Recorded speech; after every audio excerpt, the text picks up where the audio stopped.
বিসমিল্লাহির রহমানির রহিম। প্রিয় দেশবাসী, আসসালামু আলাইকুম। আজকে আমি আপনাদের সাথে একটি বিষয় নিয়ে খুব সংক্ষেপে দুটি কথা বলতে চাই। যে বিষয়টি সমাজের প্রত্যেকটি শ্রেণী পেশার মানুষকে স্পর্শ করে। যে বিষয়টি কি সেটি হচ্ছে আমাদের পরিবেশ। অর্থাৎ আমি, আপনি, আমরা সকলে যে পরিবেশটাতে থাকি সেই পরিবেশটি কেমন, আমার আশপাশটি কেমন। আপনারা নিশ্চয়ই অধিকাংশ ক্ষেত্রে খেয়াল করে দেখেছেন, আমরা ঢাকা শহরের যে কোনো রাস্তাঘাটই হোক, যে কোনো এলাকাই হোক, যে কোনো জেলা শহরের এলাকাই হোক, রাস্তাঘাট হোক, এমনকি উপজেলা পর্যায়েও ক্ষেত্র বিশেষে বিভিন্ন গ্রামগঞ্জেও আমরা দেখেছি যে যেখানে বাজার ঘাট বা রাস্তা চলাচলে বেশি, সেই জায়গাগুলোতে চারিদিকে একটা জিনিস খুব পরিষ্কারভাবে চোখে পড়ে, যেটি আমরা যখন ছোট ছিলাম, আজকে থেকে 40 বছর আগে, 30 বছর আগে দৃশ্যটা এমন ছিল না, কিন্তু বর্তমানে দৃশ্যটা এইরকম। সেটা কেমন? চারিদিকে আমার আপনার আমাদের ব্যবহার করা হাতের টিস্যু, অথবা আমার আপনার খাওয়া চিপসের প্যাকেট, অথবা বাসায় ব্যবহার করা রান্নার তেল যে তার প্লাস্টিকের বোতলটি, অথবা আমি বা আপনি পানি পান করেছি প্লাস্টিকের বোতল থেকে সেই বোতলটি, এরকম আরো অনেক ধরনের আবর্জনা যত্র তত্র সব জায়গায় ছড়িয়ে আছে। কোনো জায়গায় একটু বেশি জমা হয়ে আছে, অথবা যত্র তত্র লোকালয়ে চারিদিকে ছড়িয়ে আছে।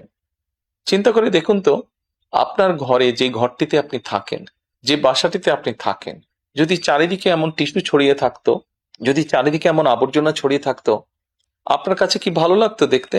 নিশ্চয়ই না, আমাদের কারো কথাই ভালো লাগতো না। কবি তো সুন্দরভাবে লিখেছেন, সবুজ শস্য শ্যামলা আমারে ভুবন। তো আসুন না, আমরা কেন আমাদের পরিবেশটাকে সুন্দর করতে পারবো না?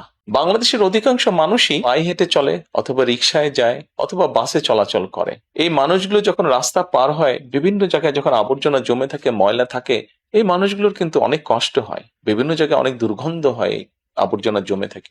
তবে আমরা যদি সকলে মিলে একটু সচেতন হই, আমরা যদি নিজেরা সচেতন হই, যত্রতত্র যদি আমাদের ব্যবহারকৃত আবর্জনাগুলো যদি যত্রতত্র আমরা না ফেলে দিই, আমরা যদি একটি নির্দিষ্ট জায়গায় এই আবর্জনাকে জমা করি এবং নির্দিষ্ট উপায়ে যদি এটাকে পরে ধ্বংস করি, তাহলে যেমন আমাদের পরিবেশটি ভালো থাকবে, ঠিক একইভাবে আমরা আমাদের পরিবেশটাকে সুন্দরভাবে রাখতে পারবো। দেখুন, অনেক জায়গায় আমি দেখেছি, গত কয়েক মাসে যখন আমি দেশের বিভিন্ন জায়গায় গিয়েছি, হয়তো কোনো একটি পুকুরের পাশ দিয়ে যাচ্ছি, দেখেছি পুকুরের ভিতরে বিভিন্ন রকম ময়লা স্তূপ হয়ে পড়ে আছে, অথবা পুকুর পাড়ে বিভিন্ন ময়লা স্তূপ হয়ে পড়ে আছে। অথচ একসময় কিন্তু এই পুকুর পাড়ে মানুষ বিকেলে বসতো, গল্প করত পরিবার পরিজন নিয়ে, কিন্তু এখন আবর্জনার জন্য সেটি সম্ভব হয় না। ঢাকা শহরেও বিভিন্ন পার্ক আছে, বিভিন্ন জেলা শহরেও বিভিন্ন পার্ক আছে। আমরা পার্কগুলোতে যাচ্ছি বিকেল বেলায় পরিবার পরিজনকে সাথে নিয়ে, কিন্তু গিয়ে যখন আমরা চিনেবাদাম খাচ্ছি, অথবা চিপস খাচ্ছি, অথবা বাচ্চারা লজেন্স খাচ্ছে, খেয়েই আমরা জিনিসটা সেখানে ফেলে দিচ্ছি। আমরা যখন যাই তখন হয়তো যারা পরিচ্ছন্ন কর্মী তারা হয়তো পরিষ্কার করে রাখছে, কিন্তু আমরা যখন বেরিয়ে আসছি তখন আর সেটি আগের মতন পরিষ্কার থাকছে না।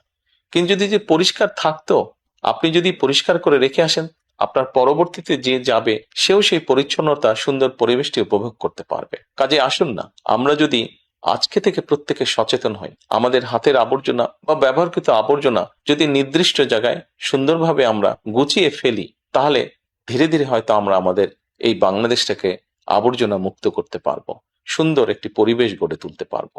দেশটা তো আমাদের সকলের। আমরা সকলে মিলে যদি চেষ্টা করি, সকলে মিলে যদি একটু একটু করে করি, তাহলে আমরা বড় কিছু করতে সক্ষম হব। প্রিয় দেশবাসী, আপনাদের কাছে আজকে এই সহযোগিতাটা আমি চাইছি। আমরা সকলে মিলে আসুন, চেষ্টা করি আমাদের দেশটিকে পরিষ্কার সুন্দর রাখতে। আমরা সকলে মিলে চেষ্টা করি আমাদের পরিবেশটিকে সুন্দর পরিষ্কার রাখতে, যা নিশ্চিত করবে আমাদের আগামী দিনের বংশধরদের জন্য একটি সুস্থ দেশ, সুস্থ পরিবেশ। সকলকে আন্তরিক ধন্যবাদ। আসসালামু আলাইকুম।